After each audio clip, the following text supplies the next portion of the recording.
மோடியின் கேவலமான ஆட்சி பற்றி ஆஸ்திரேலிய பத்திரிகையில் வெளியான கார்ட்டூன் அப்படின்னு சொல்லிட்டு திராவிடத்துக்கு முட்டு கொடுக்கக்கூடிய ஊப்பிக்கள் இந்த ஷேர் பண்ணிகிட்டு இருக்காங்க. அதுதான் தெரிகிறது, இவர்கள் திராவிடத்தின் திமுகவின் கொத்தடிமைகள் கிடையாது, திமுகவின் முட்டாள் கொத்தடிமைகள் அப்படின்னு சொல்லிட்டு தான் இப்போ இதை பார்க்கும்போது தோணுது. ஏன் அப்படின்னா, பொதுவாகவே இந்தியா என்ற தேசம் அடுத்த நாட்டு மீது போர் தொடுக்காது, அடுத்த நாட்டில் உள்ள பிரச்சனைகளை தலையிடாது. இன்னும் சொல்ல போனால் அடுத்த நாட்டுக்கிட்ட எல்லை பிரச்சனை நிற்காது. ஆனால் தனக்கான ஒரு ஆபத்து வரும்போது யாராக இருந்தாலும் எதிர்த்து நிற்க தயங்காது.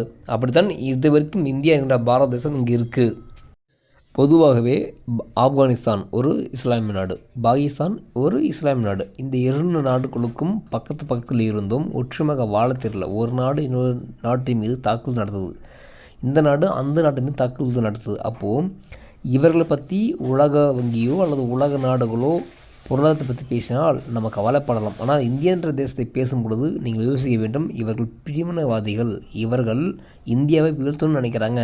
அது கூட தெரியாத இந்த என்ன சொல்கிறது முட்டாள் திமுக கொத்தடிமைகளை நம்ம என்ன செய்வது, என்ன சொல்லுவது?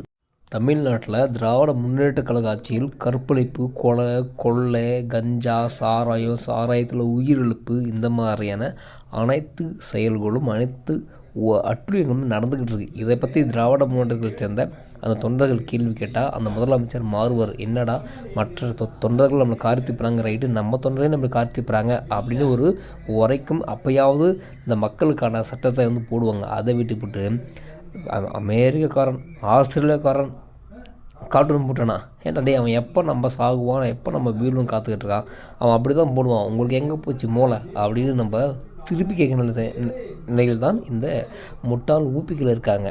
நன்றி, வணக்கம்.